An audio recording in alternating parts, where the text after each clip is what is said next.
Olá, seja bem-vindo a mais um episódio da Educação Médica Continuada do Conselho Regional de Medicina do Estado do Paraná. Nossos eventos estão disponíveis em todas as redes sociais: YouTube, Instagram, Telegram e TikTok. Boa aula a todos! Uma boa noite a todos. É com muita satisfação que damos continuidade ao nosso programa de educação continuada do CRM Paraná. Eu sou André Bernardi, médico, cardiologista, conselheiro, e vamos ter a palestra hoje sobre tromboembolismo pulmonar agudo, o que mudou com as novas diretrizes da American Heart Association recém-lançada. Essa é uma promoção, né, da Câmara Técnica de Medicina de Emergência, e que o Dr. Anderson Grimminger Ramos é o nosso coordenador, que tem o CRM 2269, RQE 33057, 34635, vice-presidente do CRM Paraná e o responsável técnico pelo evento.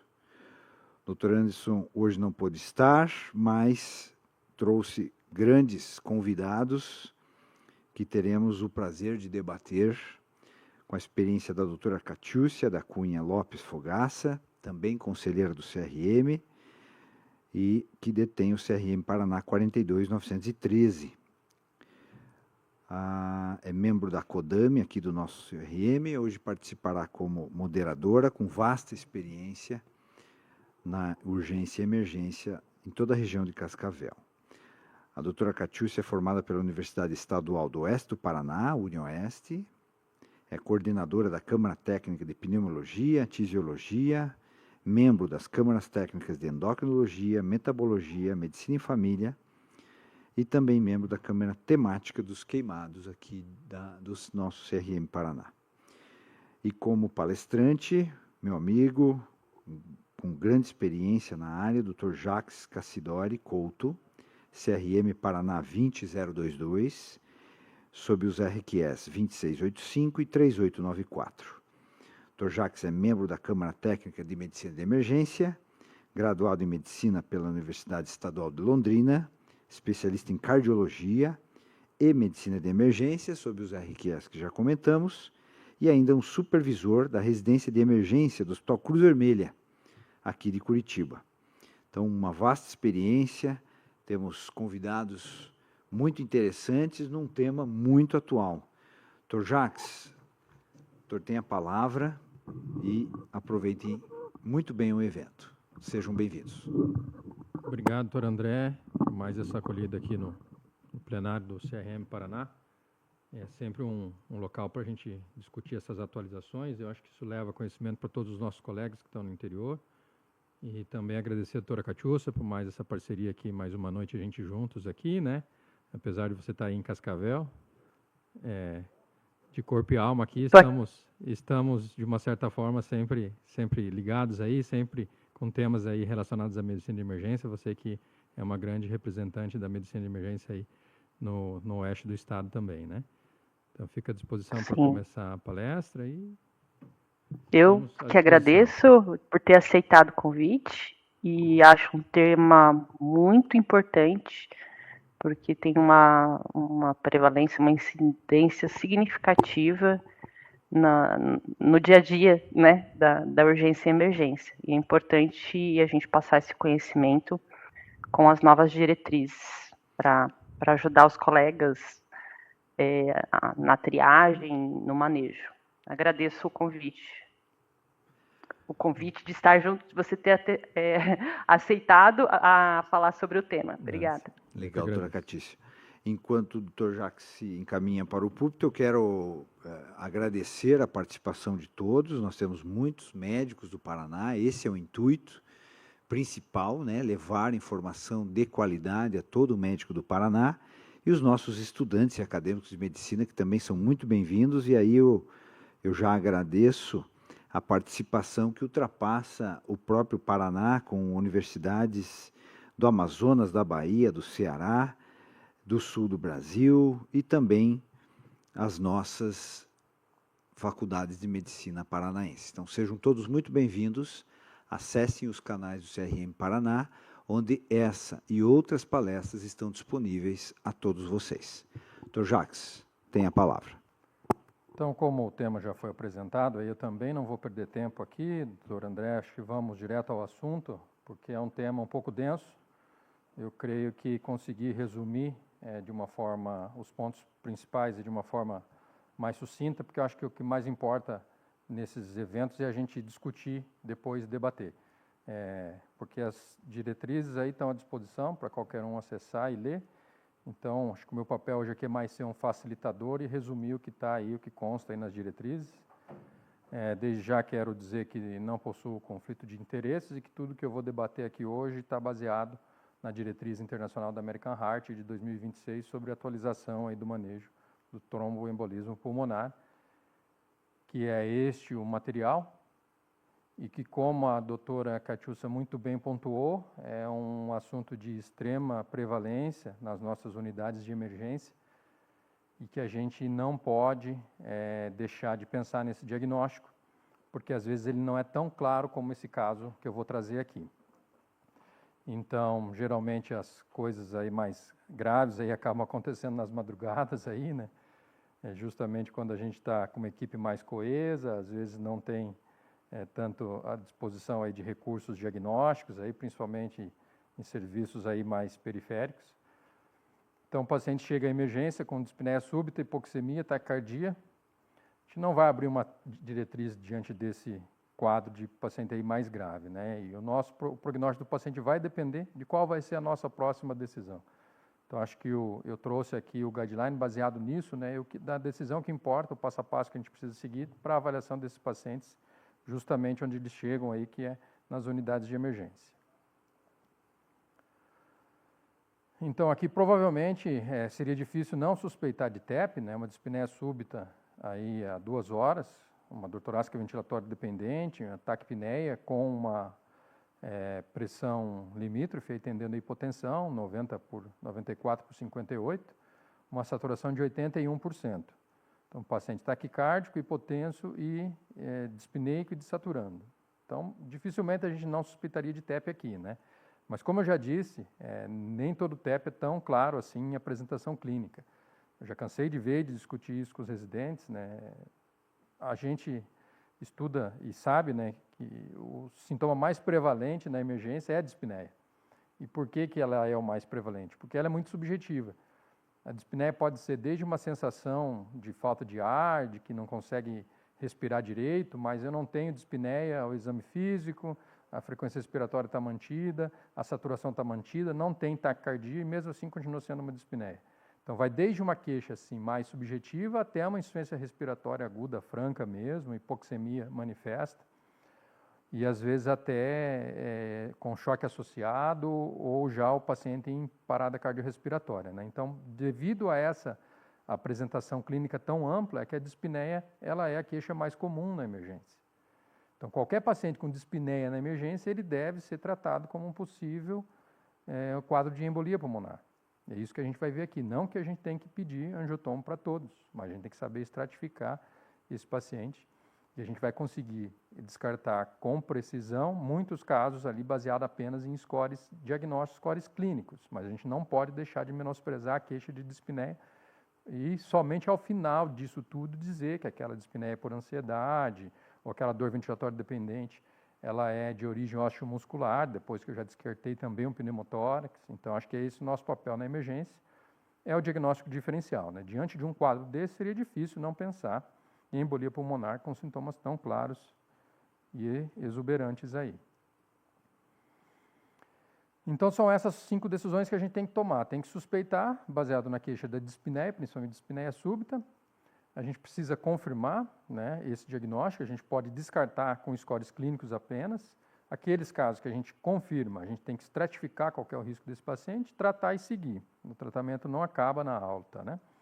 O paciente precisa ser referenciado depois para acompanhamento ambulatorial. Então, primeira decisão, devo suspeitar de TEP? Sim, qualquer queixa de dispneia na emergência, a gente deve suspeitar de TEP. Apresentação, sinais e sintomas iniciais. Queixa de dispneia, então, que pode ser subjetiva, mas o paciente tem essa queixa e ele deve ser estratificado para TEP. Aí eu vou ver, através da probabilidade, avaliação de probabilidade pré-teste, que é muito importante nesses casos, principalmente nos casos aí mais subjetivos, e a estratégia é definir uma abordagem diagnóstica para esse paciente. Então, a probabilidade clínica precede qualquer exame complementar. Então, o erro inicial é pedir exame sem definir a probabilidade pré-teste. Isso que a gente vê muito na prática mesmo. Às vezes, só por ter uma suspeita de TEP, todo mundo já quer colocar o paciente na UTI. E às vezes nem calculou os scores iniciais ainda, como o ELS ou o PERC, para saber qual que vai ser a estratégia diagnóstica para esse paciente. Acho que esse é o primeiro passo, e um passo talvez mais importante para os nossos colegas que estão acompanhando a aula aí, para saber como estratificar e não deixar passar esse paciente com queixa de dispneia na emergência, que a gente já cansou de ver paciente com TEP bilateral, sem dessaturação, sem dispneia, às vezes teve uma síncope, e a síncope ela é mais sugestiva de TEP até do que síndrome coronária aguda na emergência. Então, não deixar de valorizar a queixa de dispneia. Acho que esse é o primeiro recado, talvez o mais importante aqui da aula de hoje. E aí, posso excluir TEP sem angiotomo? Podemos, com certeza, né? O paciente com probabilidade baixa, né? Pelo score de Wells, o score que a gente utiliza como triagem inicial. Se for uma probabilidade baixa, esse paciente ele deve ser complementado, o score de Wells, com o score de PERC, pulmonar embolismo, rule out criteria, não confundir com PESI, Pulmonary Embolism Severity Index, é o PERC aqui. É um score de probabilidade pré-teste que ele refina o Wells. Por que que acontece essa divisão? Por que que só o Wells baixo não basta para eu descartar uma embolia pulmonar? Mesmo o Wells baixo, 10% dos casos ainda pode ser TEP. Então, o PERC ele associa mais algumas perguntas que eu faço, como o uso de estrogênio, né, em mulheres, por exemplo, uso de estrogênio endógeno, exógeno, que vai me agregar uma sensibilidade maior daí para o score de Wells. Então, de 10% que poderia ser pelo Wells ainda pode ser TEP, cai para 2% só.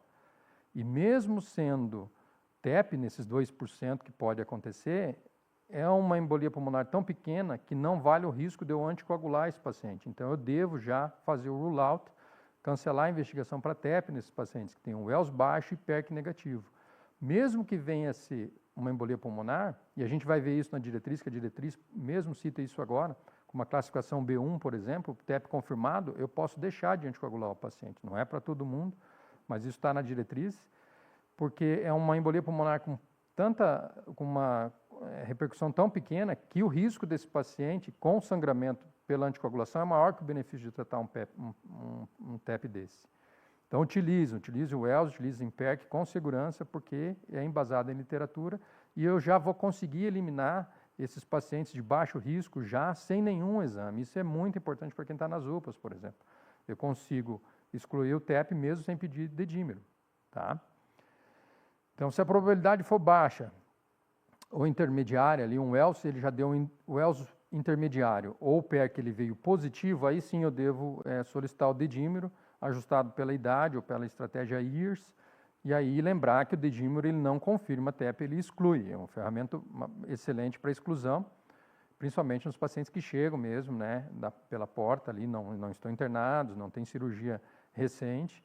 Então, é um cenário aí que a gente utiliza bastante, um arsenal diagnóstico que a gente utiliza bastante na emergência, porque ele é ótimo para descartar. Se vier positivo, aí transforma o score, ele passa a ser alto risco, eu devo complementar. Ou o paciente ele já é de alto risco desde o início, eu não tenho nem que pedir dedímero, eu já vou direto para angiotomo.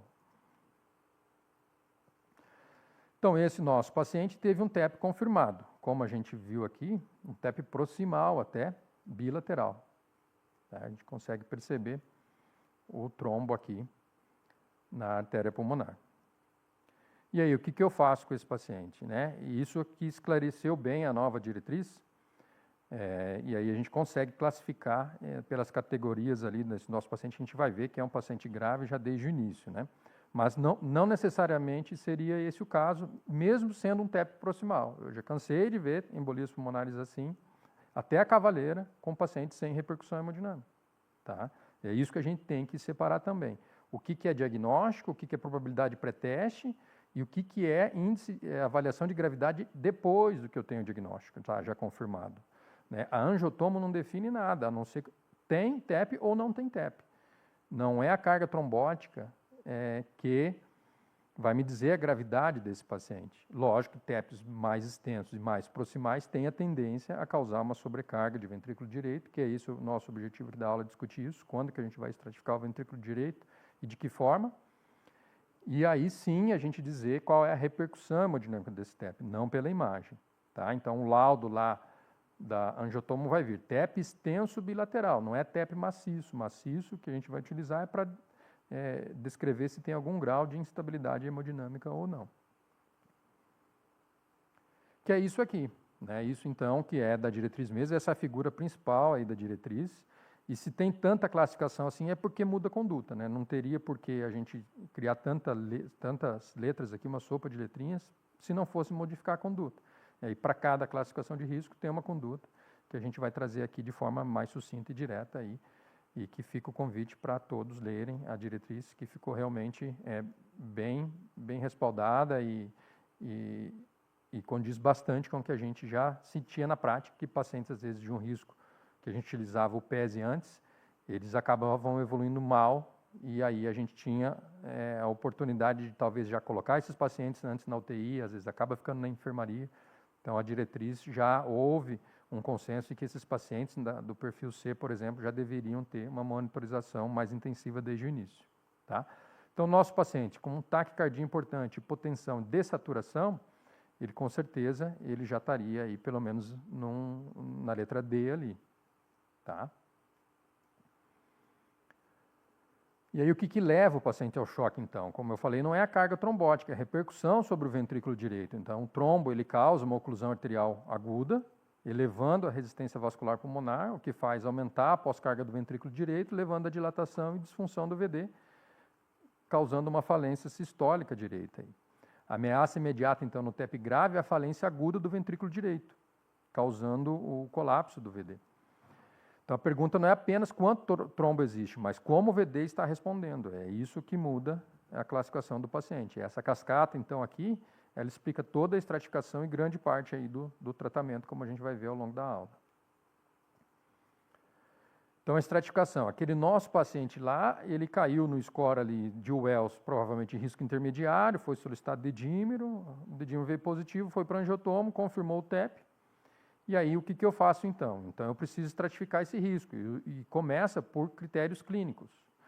E aí a diretriz recomenda também que pode ser utilizado o PESE simplificado, que é melhor ainda para que a gente que está na emergência ali, né? Então, os critérios são esses, que a gente vai analisar a idade maior que 80 anos, se o paciente tem histórico de câncer, DPOC, analisar aí critérios aí do exame físico, da monitorização, frequência cardíaca, PA e saturação. Então, o nosso paciente aqui já tinha 3 critérios de gravidade, né? Então, bastava que tivesse apenas um para ele já ser considerado de risco aumentado e não de baixa gravidade clínica. Tá? Então, confirmei o diagnóstico, o que vai me definir a conduta daí não é angiotomo é só tem ou não tem, ela é binária, positiva ou negativa. O que vai me definir os próximos passos é o critério clínico de gravidade, aí, o score PESE simplificado.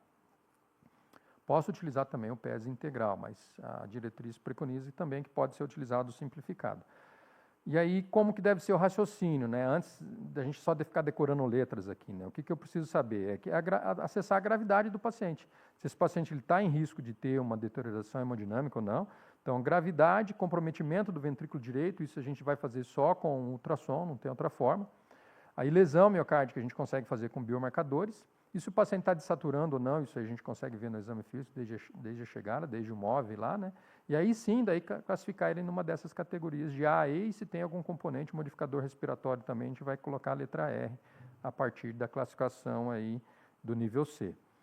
Então, a classificação ela é lógica, ela descreve uma progressão clínica, do achado incidental até, o paciente pode ter feito um angiotomo por qualquer outra queixa, e aí foi aparecer uma embolia pulmonar, que é um paciente sem sintoma, isso vai estar na categoria A, com certeza não vai precisar de anticoagulação para esse caso específico, a não ser que o paciente seja portador de trombofilia, de SAF, alguma coisa que justifique a anticoagulação por um outro achado, não dessa embolia isolada em si que foi detectada num exame, às vezes até por qualquer outra indicação. Até um colapso cardiopulmonar, né? Então é isso, né? O nosso paciente ele pode estar com uma dispneia de início súbito ali, aí por qualquer outra queixa, mas uma dispneia subjetiva, que não tem nenhuma alteração no exame físico. Se ele tem sintoma, ele já começa com a letra B, até um paciente em insuficiência respiratória franca ou um choque obstrutivo mesmo, já grave, né? Então, não basta a gente decorar apenas letras, aí, tem que entender o conceito por trás, e aí fica mais fácil até de a gente saber em qual categoria que a gente vai colocar o paciente aqui. Então, como ler a classificação, então, né? De A a B é a apresentação clínica, C é o paciente estável, mas com risco de disfunção do ventrículo direito, então foi mais valorizado esse paciente aqui com a nova diretriz.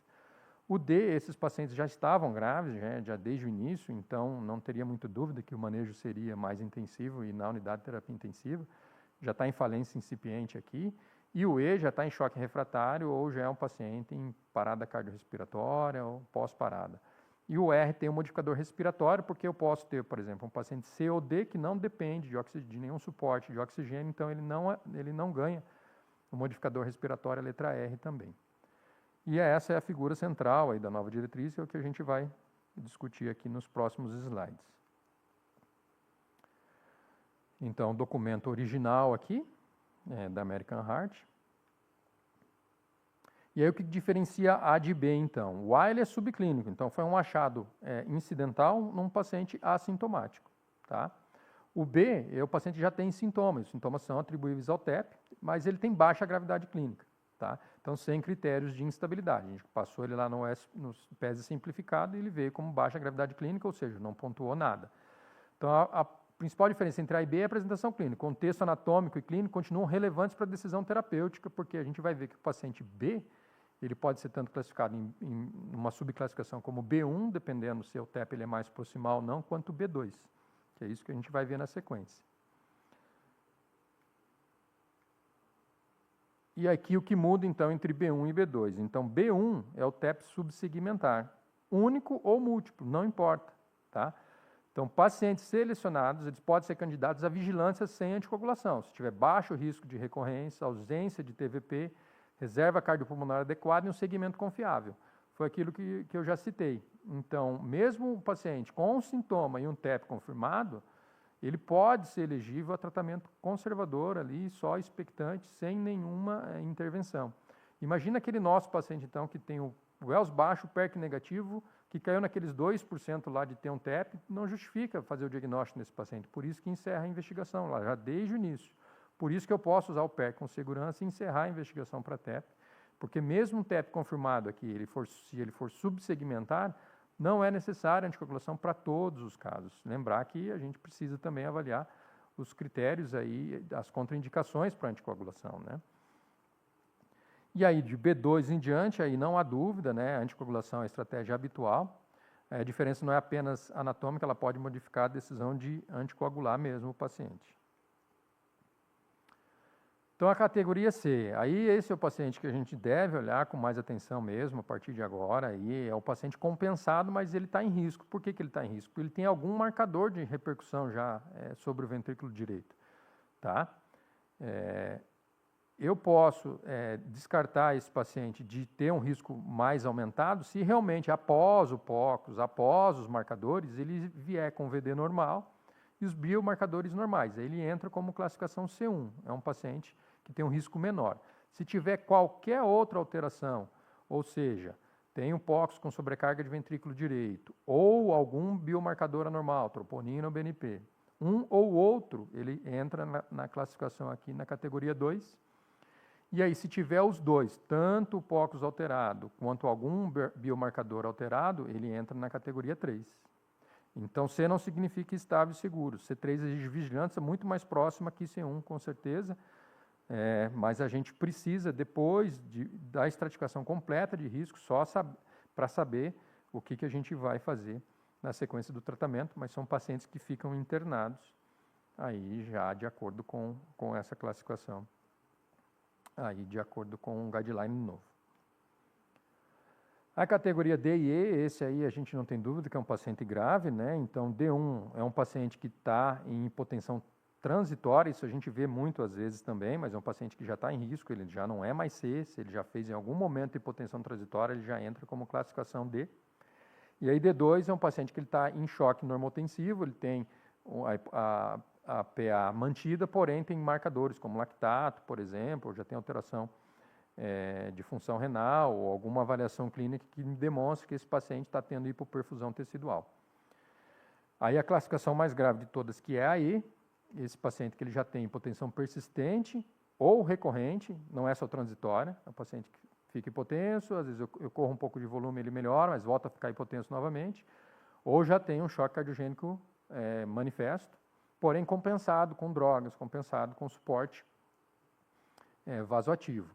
E o E já não, é um paciente em choque cardiogênico refratário ou parada já cardiorrespiratória, paciente que já recuperou de PCR, ou durante a PCR eu suspeito que possa ser um TEP a causa, e ele já entra aqui na categoria mais grave de todas, que é E2.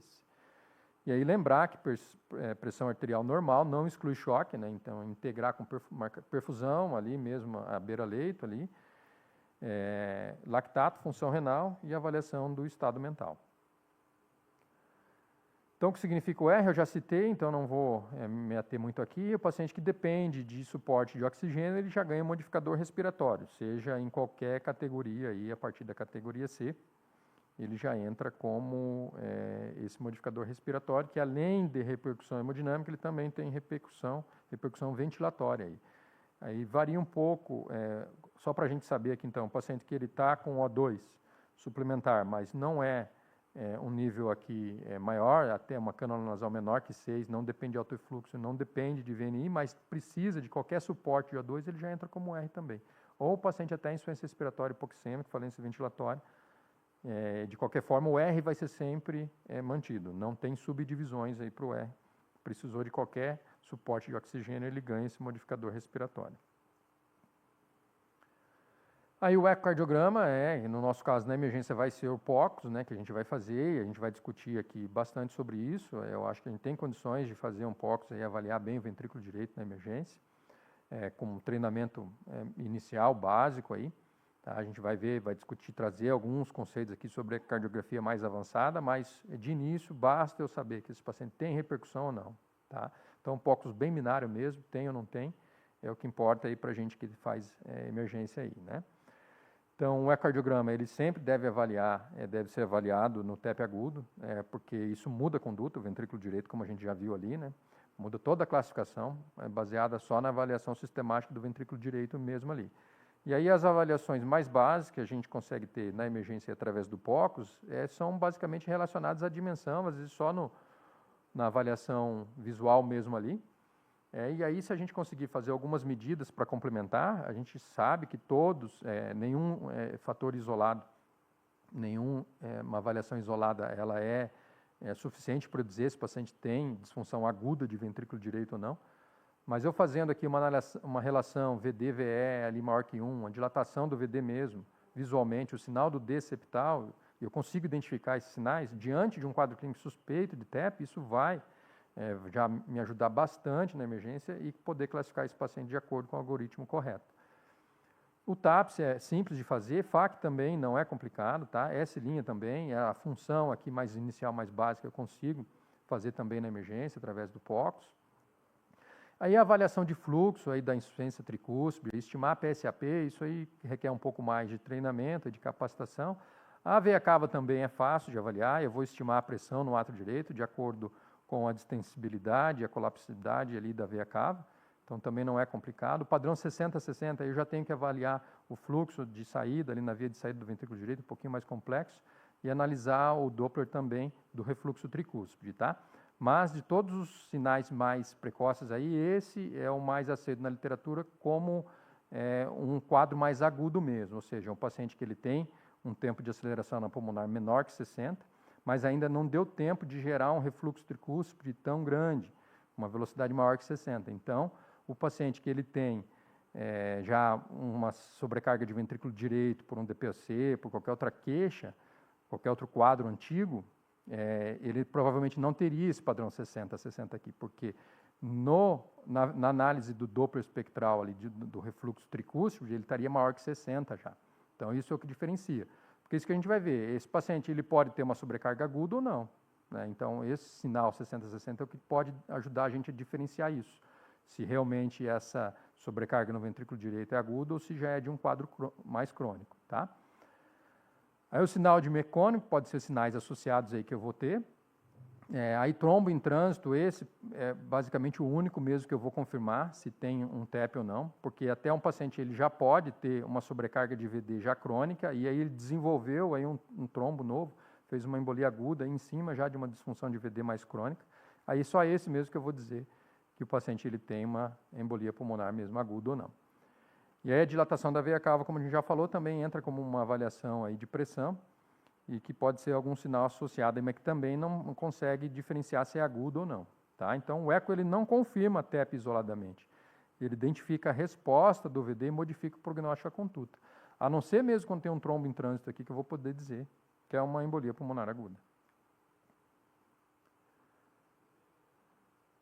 E aí, aqui então, esse é um sinal bem visual.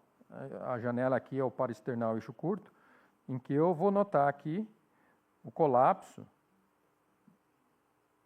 do ventrículo esquerdo na sístole. Tá? Então, o sinal do D aqui, ó, o septo, ele fica retificado. Ele deveria ser circular aqui, nessa janela, né? Mas ele colaba aqui, ele vem em direção ao ventrículo direito. Aí tem também uma diferenciação se esse desvio do septo é durante a sístole ou não, aí isso leva a inferir mesmo que é um problema de pressão no ventrículo direito, que se for durante a diálise, durante a diástole, é um problema relacionado à volemia e não à pressão, mas como a gente vê aqui, ele é relacionado à sístole, então um problema, aumento de pressão mesmo no ventrículo direito. E se for tanto durante a sístole quanto a diástole, ele tem tanto uma sobrecarga de volêmica quanto uma sobrecarga de pressão. Mas basta que na emergência eu veja, identifique esse sinal, diante de um contexto clínico, como a gente vai ver ali, isso já me ajuda bastante para saber se esse TEP tem repercussão hemodinâmica aí sobre o ventrículo direito ou não.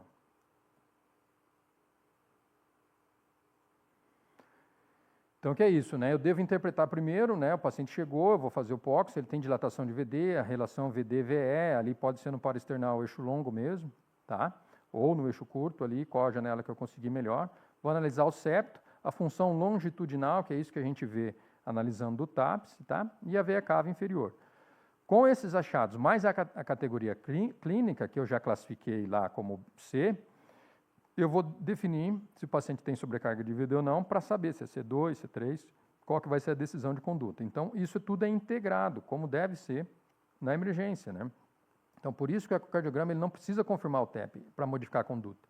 Ele tem que ser integrado com os achados clínicos, com a suspeita diagnóstica, com a nossa avaliação clínica beira-leito.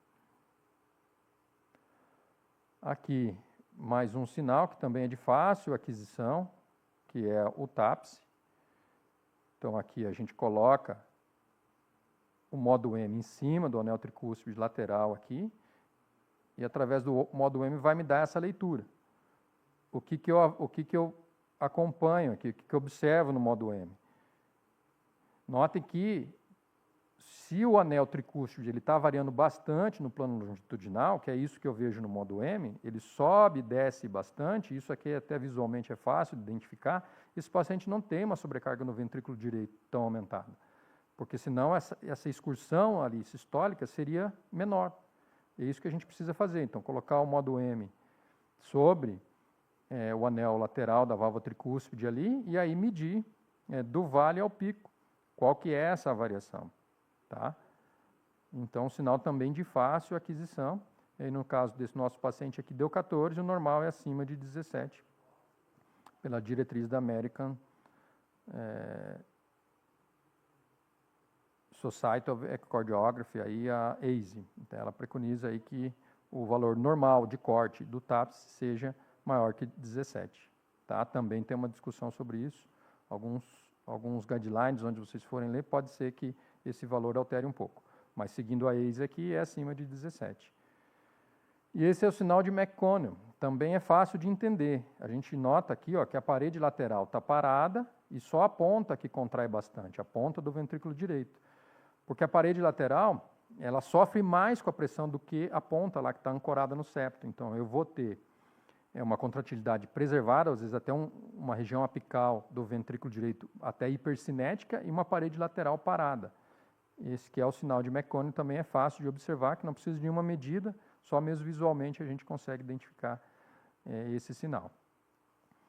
E aí o que alguns dados mais avançados aí podem nos trazer, né? Se eu conseguir fazer o FAC, por exemplo, e ele vier menor que 35, é mais um achado.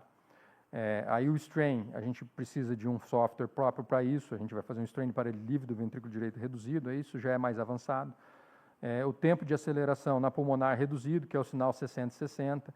Aí o NOT mesosistólico no fluxo da pulmonar, também análise do Doppler espectral, isso já fica para uma avaliação mais avançada ali. Eu não preciso de todos esses achados aí para saber interpretar se tem uma sobrecarga de ventrículo direito na emergência ou não.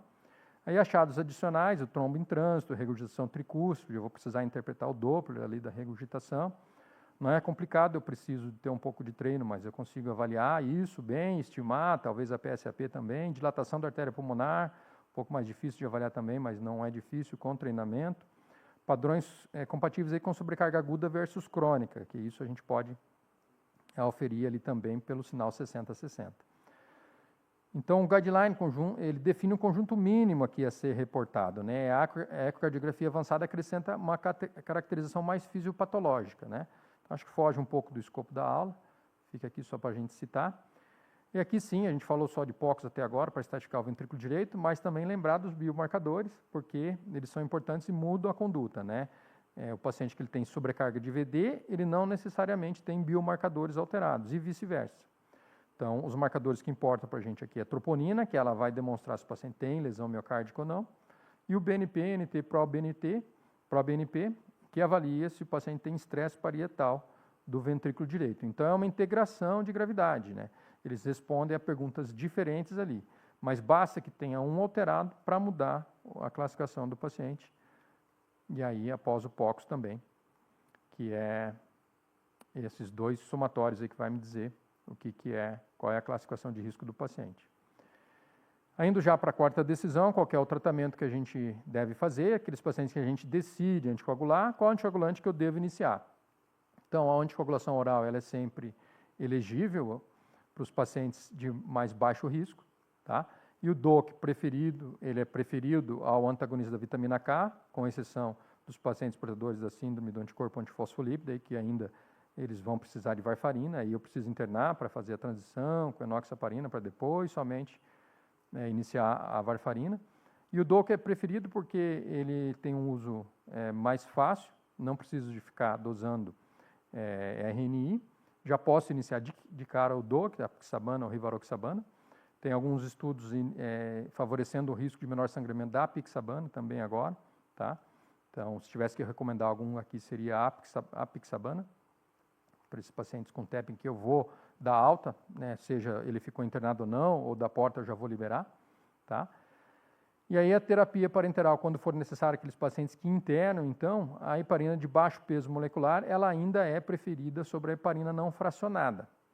Mas a diretriz também traz que a heparina não fracionada ela é preferível nos pacientes que têm instabilidade hemodinâmica e que vão precisar de algum procedimento iminente de reperfusão. Tá? Então, nesses pacientes de risco mais aumentado que estão instáveis, eu devo valorizar o uso aqui da heparina não fracionada e não a enoxaparina. A enoxaparina seria para aquele paciente B2 que eu vou internar, que eu vou começar que eu vou fazer o início do tratamento intra-hospitalar, o paciente C1, por exemplo, que ele não está em risco de precisar de nenhuma reperfusão imediata. Aí eu posso começar a enoxaparina ou aqueles pacientes que vão precisar fazer ponte para varfarina. Então, nesse caso, a heparina de baixo peso ela é preferida, mas nos pacientes mais graves, aí eu vou precisar fazer a enoxaparina, a heparina não fracionada em bomba, né, e ficar controlando o TTPA. Então, voltou a ter importância aqui com esse novo guideline, o uso da heparina não fracionada. E aí, quem deve ser considerado para terapia avançada? Então, a terapia avançada seria trombólise já nos pacientes aí, que merecem e que estão sob mais risco. Então, seria a categoria E, um paciente que ele tem já instabilidade hemodinâmica. Então, as terapias avançadas, elas são razoáveis, então eu devo trombolizar esses pacientes. E aí também amplia o leque para utilizar em categorias que antes não eram de tanta gravidade assim, como D1 e D2, tá? Mas elas podem ser consideradas nesse contexto. E aí o que vai depender? A escolha depende do estado clínico, do risco hemorrágico, contraindicações, anatomia, disponibilidade e expertise do centro, tá? E aí as opções disponíveis que existem, então, além da trombólise sistêmica, também a trombólise por catéter, por arteriografia, trombectomia mecânica e embolectomia cirúrgica. E aí aqui é um conceito que não é recente, mas que o guideline reforçou, que os pacientes, principalmente mais graves, eles devem ser manejados de uma forma aí, multidisciplinar aí, através desse Pulmonary Embolism Response Team, aí, o PERT, né? Na verdade, num contexto mais realista aqui para o Brasil, que a gente consiga ter a avaliação ali do intensivista, do cirurgião torácico, do hemodinamicista, para ver qual que vai ser a melhor estratégia, compartilhar a conduta, a decisão, né, desse paciente nos casos mais graves, para definir qual que vai ser a estratégia em si. Eu vou trombolizar, esse paciente ele precisa ir para arteriografia ou não. Então, o objetivo aqui, como está explícito aqui, já não é criar mais uma reunião, aí, sim reduzir o tempo até a decisão correta, né? Então, os pacientes mais graves, principalmente os pacientes que são muito críticos, aí, com instabilidade, com alta mortalidade, a gente deve compartilhar nossas decisões aí. E aí envolve tudo isso que pode fazer parte do PERT, dependendo de onde a gente vai estar, dependendo do nosso nível aí de serviço, né? Então, a gente tem todas essas especialidades à disposição para fazer parte dessa decisão conjunta, né? E quando eu opto por trombólise, então, provavelmente esse vai ser o nosso cenário na emergência, na maioria dos casos, aí é a velha e boa alteplase, aí 100 miligramas em 2 horas, isso não mudou, tá?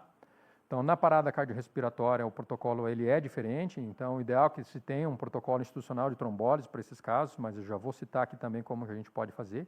Existem trabalhos em que a gente pode, que teve benefício, em doses menores de trombólise, não 100, mas 25 em 6 horas, por exemplo, são promissores em estudos selecionados, mas ainda não pode ser substituto do regime padrão aí pelo guideline, e às vezes a gente vê muito isso, os residentes ficando animados ali com estudos novos que saem ali, mas se não está no guideline a gente não deve seguir, né? Dificilmente algum estudo por si só ele vai alterar uma conduta, ainda mais em casos assim tão graves, já por um trabalho ali, o ideal é que a gente aguarde mesmo e que esses trabalhos sejam incorporados às diretrizes, aos guidelines. Então, separar claramente recomendação estabelecida de evidência emergência, né, de emergente, isso a gente deve fazer para tudo, não só para o TEP. Então, e quando a trombólise sistêmica não é a melhor opção? Por isso que a decisão deve ser compartilhada, né? Nem todos os pacientes eles vão se beneficiar da trombólise sistêmica, e às vezes muitos são até contraindicados, e aí eles vão precisar de terapia por catéter, e trombólise dirigida, né? Trombectomia mecânica ou até embolectomia cirúrgica. Pacientes muito graves vão precisar de eco para suporte, por exemplo, para saber depois o que vai ser feito como ponte para recuperação, reperfusão e intervenção. Então, a melhor estratégia é aquela executada com segurança, rapidez e expertise adequada. Então, nesses cenários aqui, que os pacientes fogem um pouco do mais trivial, a gente deve contar com um apoio, certeza, sem dúvida nenhuma, dos especialistas aí, diante desses casos. E aqui, nos casos aí, dos pacientes que eles já estão em PCR, que a gente suspeita que seja por TEP, né? Então, eu vou começar as manobras, né? Então, PCR com alta probabilidade de TEP, RCP de alta qualidade, compressões contínuas e ventilação adequada. Vou levar em consideração a trombólise sistêmica, considerar a trombólise rápida e durante a PCR, aí muda o esquema. E aí eu não devo parar, cessar as manobras ali precocemente. E aqui, nesses casos, eu devo considerar os pacientes que vão precisar de ECMO, veno arterial, em centros capacitados, com certeza, né, quando indicado aí. Então, na PCR por TEP provável, a reperfusão e a ressuscitação devem correr como uma única estratégia. E a trombólise ela é feita em bolos, aí com 50 mg de alteplase, e eu posso considerar fazer mais uma outra dose depois. E eu devo manter a RCP por 60 a 90 minutos. É um paciente que vai exigir muito da nossa equipe ali da emergência.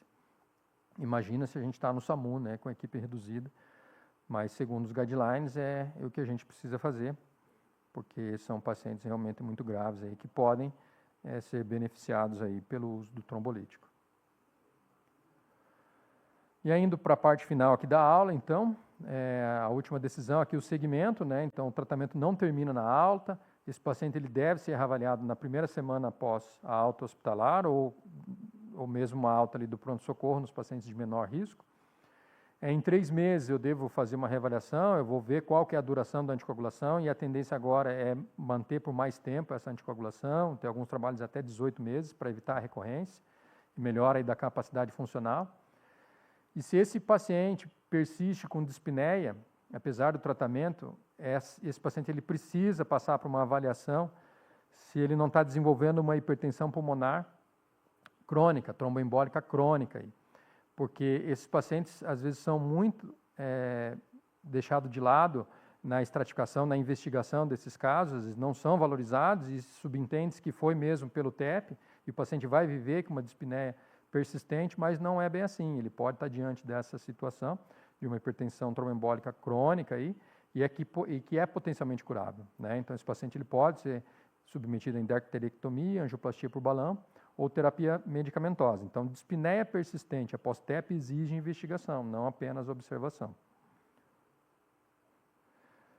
Terminando aqui, então, nos últimos passos aqui da nossa aula. Então, 5 erros aqui que mudam o prognóstico, tá? Investigar sem estimar a probabilidade clínica. Então, não tem como a gente não utilizar os scores de probabilidade pré-teste para uma suspeita diagnóstica de TEP. Esse é o primeiro passo inicial, tá?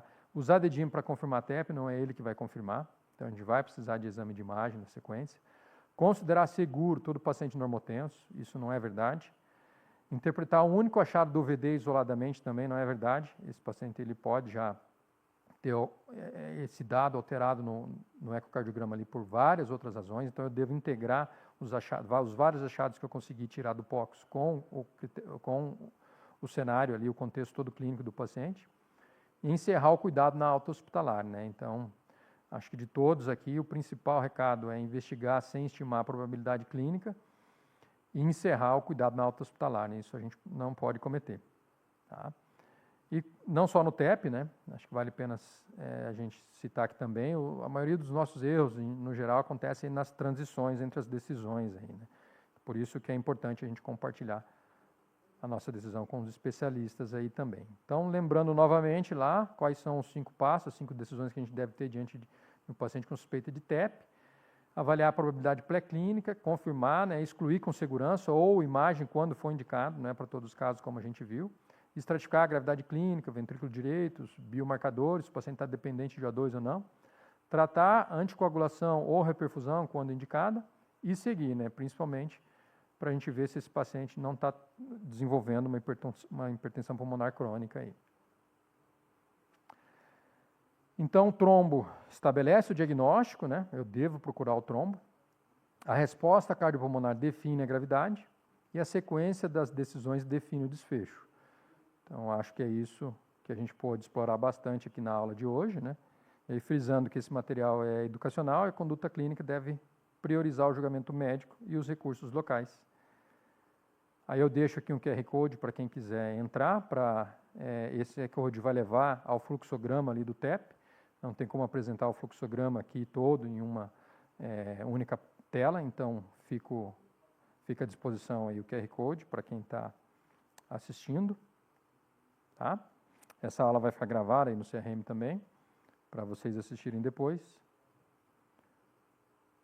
E aqui o meu contato também, caso queiram continuar essa discussão ou qualquer outro tema aí relacionado à emergência, cardiologia, fico à disposição de todos aí, tá bem? Muito obrigado pela atenção, encerramos por aqui.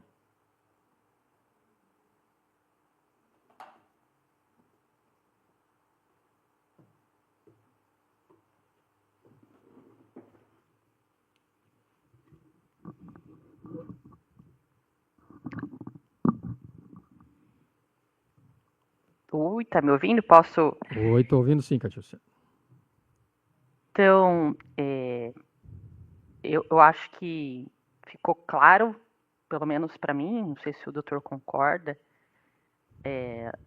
uma das mudanças principais não seria só na questão do termo maciço, submaciço e as categorias, mas o entendimento, né, da fisiopatologia, vamos dizer assim, que foca nessa reserva fisiológica do impacto no ventrículo direito, né, ao invés de priorizar a carga anatômica do trombo, seria basicamente essa a mudança paradigmática dessa nova diretriz.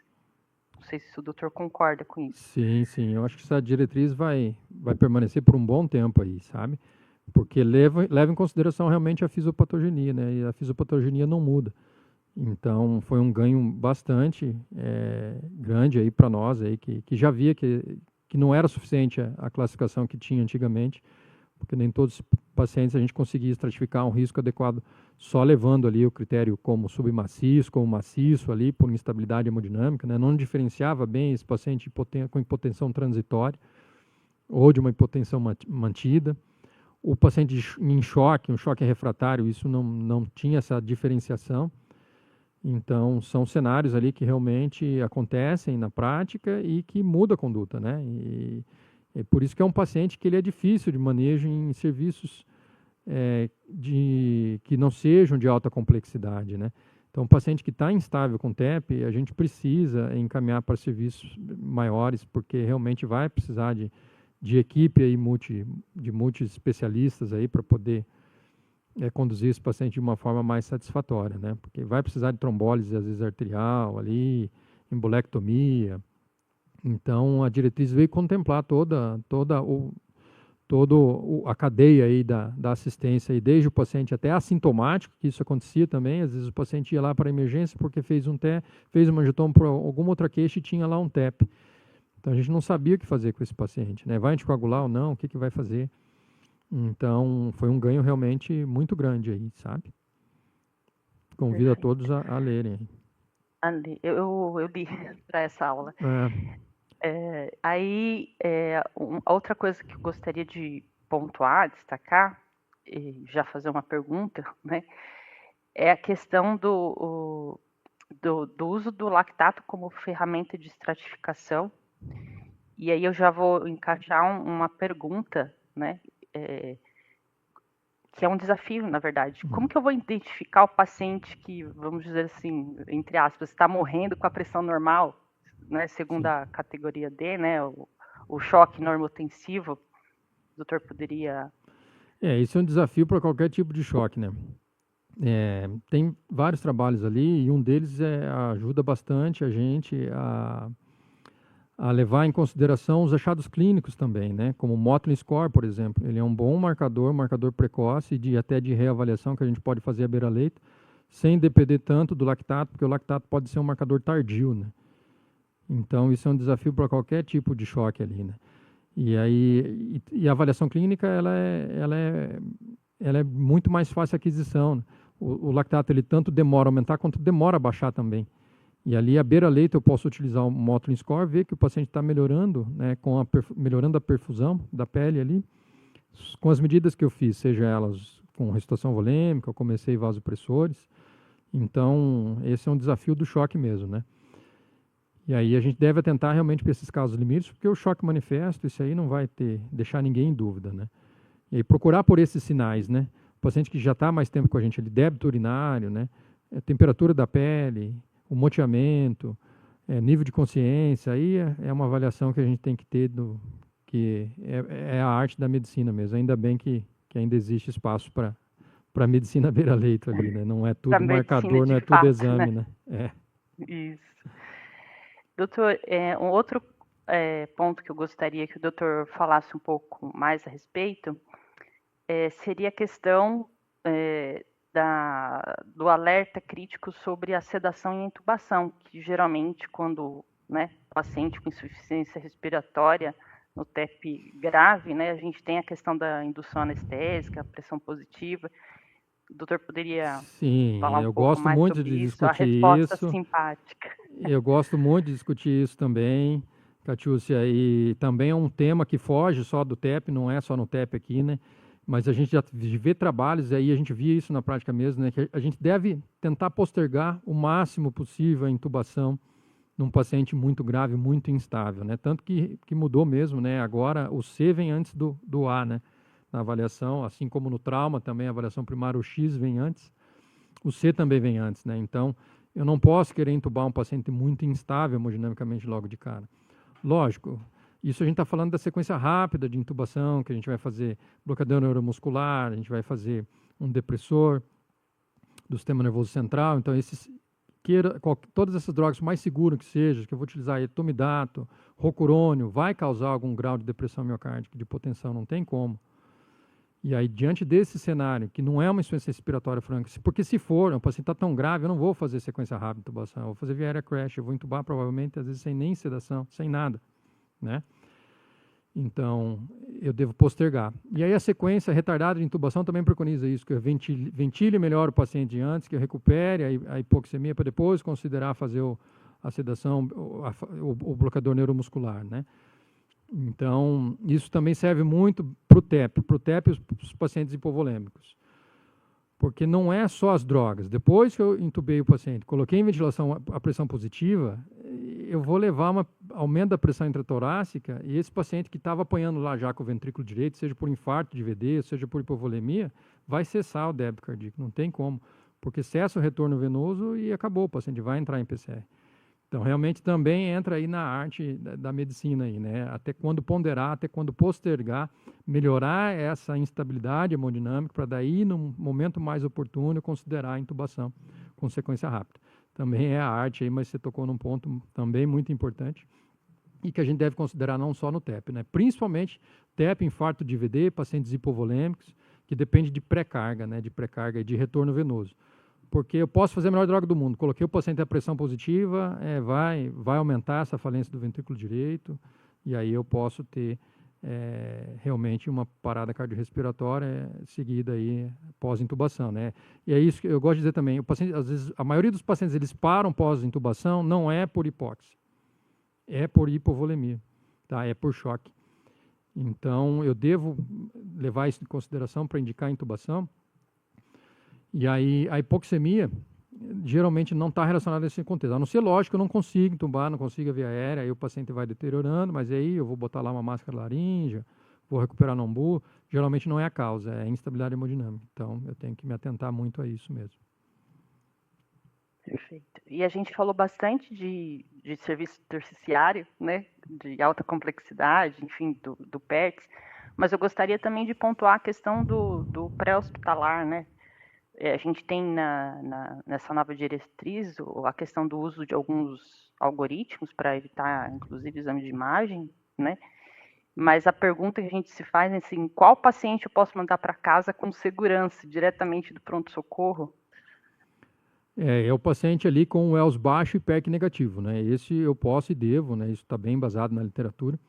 Mas eu devo entender qual que é o score, né? Devo entender que esse paciente, ele mesmo assim, ele vai ter um risco ainda pequeno, mas pode ter um risco ainda de ser uma embolia pulmonar, mas se for tão pequeno que não mereça eu continuar a investigação ali no pronto-socorro, ali na UPA. Mas, com certeza, eu devo referenciar.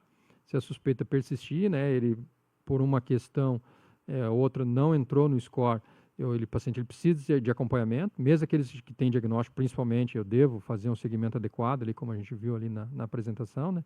E, de qualquer forma, nenhum score substitui o julgamento clínico, né? Se eu acho que esse paciente precisa de um dedímero, eu vou solicitar, né? Mas basta ali que eu entenda, porque com certeza eu vou conseguir ajudar muita gente, né? E vai ajudar também o sistema como um todo, se eu puder utilizar bem ali o ELS, que são só scores clínicos, e o PERC. Eu tendo segurança ali, o ELS eu só vou poder calcular o PERC se o ELS for baixo, né? Então, o PERC negativo, eu sabendo usar, vai ajudar muito o paciente, que não vai ter que ficar muito tempo lá na UPA. Às vezes a gente nem tem dedímero, dependendo de onde a gente está.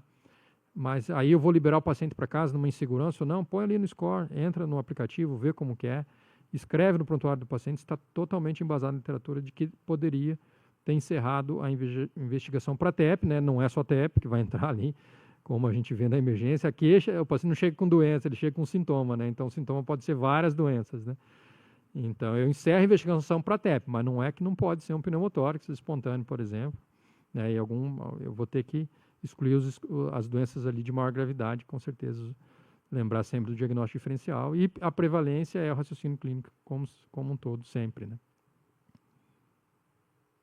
Perfeito. Não temos perguntas aqui no nosso chat, mas temos um elogio do Clayton Moura Belo, que está nos acompanhando, agradecendo a palestra, a iniciativa do CRM. Obrigado. E eu vou endossar o Clayton, agradecer, Dr. Jacques, pela palestra super recente, né? Ajuda bastante a gente no raciocínio, como no dia a dia, como eu falei no início, né? A questão da incidência, né, do TEP, e você até citou no início. A gente não pode deixar de pensar em TEP. Ali, a gente lembra sempre do infarto, né? Isso. E esquece do TEP. E esquece do TEP. Então, acho que deve pensar primeiro em TEP antes de infarto, porque aí a gente não consegue, não comete o equívoco de liberar para casa, né? Uma coisa interessante, né, como a gente tá falando aí para a plateia de estudantes, de pessoal que trabalha aí nas UPAs, a gente cansa de receber ali no hospital que eu trabalho pacientes com troponina alterada que o colega encaminhou com suspeita de infarto. E a gente vai ver, tinha a clínica toda de TEP. E qual que é a engenharia reversa e qual que é o ensinamento? Se essa troponina tivesse vindo negativa, provavelmente o colega teria liberado da UPA, não teria pensado em TEP. Tá? Então eu acho que é um diagnóstico que não pode sair do nosso radar, não pode mesmo, e pode ter uma apresentação muito subjetiva. Então, dispneia, qualquer que seja a queixa ali, entrou como dispneia, eu coloco no score de Wells, coloco no score de PERC, pelo menos registro que eu descartei. E isso é para a segurança de todo mundo aí. E no plenário, como CRM, a Casa do Médico aí, a gente deve discutir, com certeza, essas situações, né? Para levar mais segurança para todos nós aí da assistência. Em termos de gestão de recursos, eu acho importante também esse fluxograma, porque às vezes o colega coloca e pensa no TEP tudo, mas também se desespera logo de início, né? Então, eu não tenho angiotomo, aí eu quero fazer angiotomo, daí, né, tem isso, não, né, consegue bem discriminado. excluir, né? Muitos a gente vai excluir lá da UPA só com critério clínico mesmo, só com os scores. E mesmo os casos graves, a gente precisa dos scores. Porque a gente tem uma tendência, né, entre viés cognitivo daí. Aquele caso que é grave, a gente vai achar que é TEP, né, mas e daí? O que a gente vai fazer? A gente precisa dos scores também, tá? E nos casos que é mais leve, a gente vai achar que não é. E aquele caso que a gente achou que estava mais grave era uma dissecção de aorta, era um pneumotórax hipertensivo, por exemplo, que não tinha nada a ver com a história. Então, não dá. É por isso que nessas horas a gente não deve pensar muito. Põe nos scores, os scores vão dizer o que a gente precisa fazer. E aí clareia o nosso raciocínio e traz segurança. Perfeito. E eu também achei importante que a questão, né, eu sempre penso na questão que como eu trabalho na regulação, a questão da ocupação dos leitos, né, quando que esse paciente vai, de fato, necessitar de uma UTI. Porque às vezes é bem isso, né, o colega desespera, quer fazer angiotomo, quer colocar num leito de UTI. A gente não tem UTI. Né? Às vezes nem calculou os scores e acha que o paciente precisa de UTI. É uma suspeita de TEP, precisa de regular lá, é vaga zero, vai para UTI. Não, calma, né? Vamos fazer o básico aqui até onde dá. E com certeza, o paciente está grave, isso ninguém se discute. Mas casos aí que o paciente não tem uma gravidade clínica manifesta ali, eu posso excluir critério clínico, um dedímero ali da UPA, se tiver. E não, realmente precisa de uma angiotomo. O regulador tem essa segurança e vai discutir com outro colega lá na ponta do hospital, apesar de estar cheio, tem que encaminhar, não tem como. O paciente vai precisar de uma angiotomo. Né? Então, precisa ir. Né? Eu acho que acaba ficando suave aí para todo mundo, né? Quando uma coisa começa já bem desde o início, né? Perfeito. Agradeço, Dr. Jacques, agradeço a todos que nos acompanharam até agora. Agradeço e fico à disposição. Até uma próxima vez. Até. Com certeza as nossas aulas aqui são muito produtivas. Obrigado, boa noite a todos. Obrigado, boa noite a todos.